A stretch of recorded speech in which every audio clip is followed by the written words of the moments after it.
Vendo o homem como ser social por natureza, dentro desta grande temática que é a saúde mental, é preciso terem atenção que o processo da interação humana dentro da sociedade, neste processo deve ser considerado a questão da liderança, sobretudo o que se vem nas literaturas a ser retratado de uma forma mais contemporânea, de uma forma mais moderna, a liderança na sua forma partilhada, e também a questão da inteligência emocional, que é fundamental, sobretudo na sua vertente grupal. Falando desses dois construtos, destas duas grandes temáticas, que é a inteligência emocional grupal e a liderança partilhada, é preciso ver que em qualquer ambiente, em qualquer comunidade, em qualquer aspecto social que o homem esteja inserido, se realmente nos preocuparmos em desenvolver estes dois pilares dentro da sociedade, vai ser algo benéfico para a aquisição ou mesmo atingir os objetivos sociais. Então, era isto que queria aqui partilhar e trazer esses dois grandes temas, ou grandes temáticas, que depois também gostaria de ouvir da parte do Dr. Jairzinho sobre a inteligência emocional grupal e a liderança partilhada. Muito obrigada. Haja vista as instituições nacionais e comunitárias como promotores do alinhamento entre os três selfies para a saúde integral. Era isto, obrigado. In individual religious institutions and church every Sunday we hear things like this. You know, when you are meeting your psychiatrist or your doctor, you hear something like this. But that is the first time it's coming from an integrated perspective. We cannot dissociate ourselves from our workplace and our reality. And at some point, we need to be able to marry these wonderful ideas in this conference to our reality. And how does this speak, or how are we going to be intentional moving forward to identify this conference, especially the wonderful impact of this conference, to our realities? I've heard about social media. Is anything going to change after now? I've heard about workplace environment. Is anything going to change after now? Because the truth is, whether we like it or not, we are all a product of our society. And the workplace demands from us our individual best. And there's no way you can give your individual best without some sense of competition, which also affects happiness and motivation in a way. So I just want to urge, it's not more of a question, it's more of us ensuring that when we are going to come up with a communique for this conference, it should be very, very clear our action points and what we have all agreed on to do the best way to collaborate for all of us to be happy. I know the discussions I've been having with colleagues over this is that being happy is a reality. It is possible. It is really, really possible. Like, I've forgotten his name. He said it's a choice. He made it's a choice. I can choose to be happy. You can choose to be happy. I can choose to make you happy. You can choose to make me happy. It's honestly a choice. And the anxiety behind not making that choice is what we are trying to kill. And that is the reason why we have to make firm decisions, write it in our communique, action points, what we have to do to make this reality. And Madam Minister, I don't want us to stop there. You are also going to take this to the rest of West Africa. We need to start taking leadership from where things are happening, not from an entitlement perspective. It's not from the country that has the money. It's not from the country that has the population or the size. It's from the country that is doing the right thing. Thank you very much.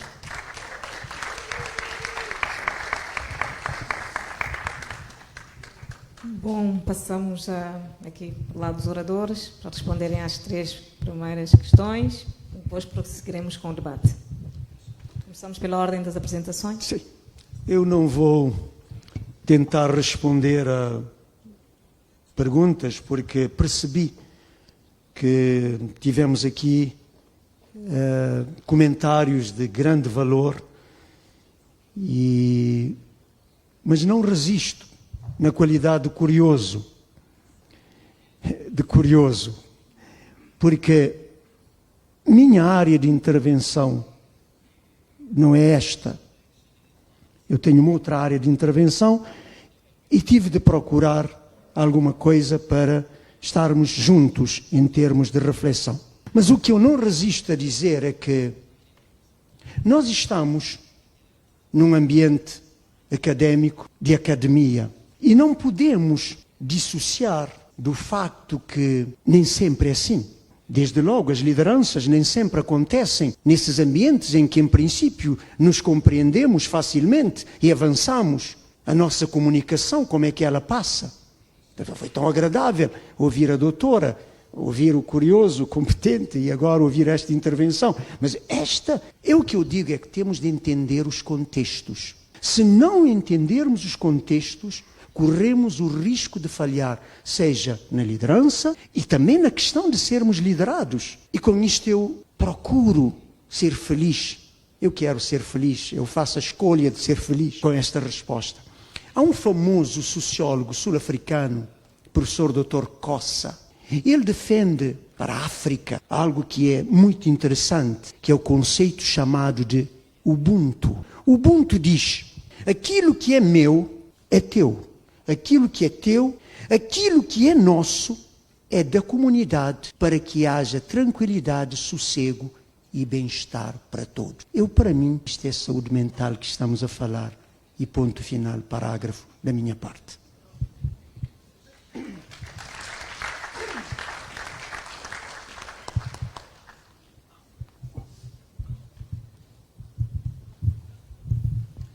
Thank you for the very valuable comments and this discussion.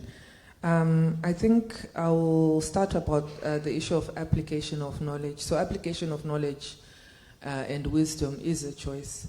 But I would also want to reiterate that this application is already happening. I think maybe we didn't have the time to showcase the good things that have been happening in mental well-being in Cape Verde. I'll highlight a few. The mental health policy strategic plan was reviewed here. There's now a strategic plan for suicide prevention that was launched last year.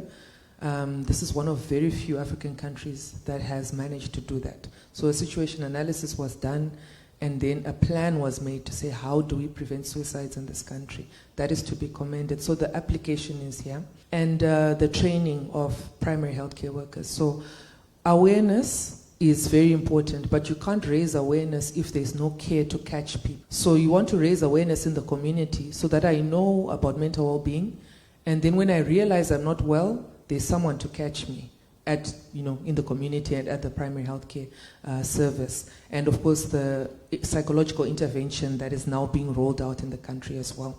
So I would add to my brother's comment and say we need to showcase the success. And this is something we've been working with as the regional office with Dr. Edith Pereira at the country office here at WHO Country Office Cape Verde. We're going to be showcasing the success story and organizing inter-country learning so other countries can actually learn from what Cape Verde has done and to see that it's possible within the African setting to make these changes and be able to apply it in other countries. So inter-country learning between African countries. So I think that's something that we can also do as a takeaway from this conference. And I was asking Dr. Edith to say, when is the next one? So we need the next one so that we prepare for it and plan for it, and it becomes a platform for networking, a platform for showcasing the wonderful work that is being done here. Thank you. Primeiro dizer que eu escolhi as lideranças militares porque oferecem-nos referências de reflexões interessantíssimas. Como disse, de facto, alguns casos são paradigmáticos. Eu comecei a estudar as lideranças militares, como é de esperar, começando pela Bíblia. Como sabe aqui o reverendo pastor Adérito, há muitos estudos sobre o pendor militar dos líderes religiosos da Bíblia. desde Moisés a liderar a travessia do deserto, Josué na conquista de Jericó, que é um caso de estudo militar interessantíssimo. Eu, quando estive em Israel, tive a possibilidade de visitar Jericó e o campo arqueológico, digamos, da investigação arqueológica que se tem feito em torno dos campos de batalha, as chamadas batalhas bíblicas. Portanto, comecei a interessar-me pelas lideranças militares na Bíblia, mas também no Corão.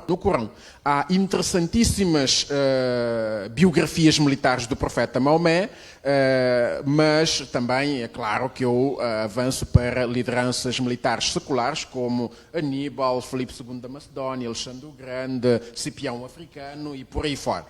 Na Antiguidade, estou-me a situar tudo na Antiguidade, mas dizer que, de facto, o conceito que usa é curioso. A nossa médica militar usa o conceito de liderança partilhada. Acho muito interessante. Eu até hoje, tenho usado sempre o conceito de liderança negociada. Porque liderar também é negociar. É partilhar, mas também é negociar. Acho interessante o conceito e vou também começar a pensar nisto. A liderança partilhada, mas também a liderança negociada. Eu sinto isto mesmo no contexto doméstico. Hoje, se eu procurar educar os meus dois rapazes na medida em que os meus pais me educaram, tenho dúvidas se funcionaria. Hoje até a educação lá em casa, de certa forma, é negociada. Eu, antes de dizer ao meu filho, tens de fazer isto, eu começo por dizer, olha, vamos lá ver, o que é que pensas disso, o que é que sabes sobre este assunto. Antes de dizer, olha, tens de fazer isto, eu quero saber o que é que ele pensa do assunto. Eu costumo dizer isto lá em casa. Temos aqui uma liderança negociada, mas com uma condição. A última palavra é minha. Ou é da mamã. Não é? A última palavra tem que ser dos pais. Portanto, esta liderança negociada. E dentro do contexto castrense, levanta-se o problema da disciplina, da autoridade, que depois tem de ser também com muito cuidado, porque eu não posso estar, por exemplo, no contexto de preparação de intervenção militar, a negociar com os soldados e por aí fora. Há uma hierarquia militar que é muito mais rígida do que na sociedade civil, daí temos os civis e os militares, e esta distinção é clara até no quadro legal e em toda a jurisprudência. Temos aqui a senhora ministra é jurista e sabe muito bem disto, mas mesmo nas lideranças militares também há necessidade de negociações.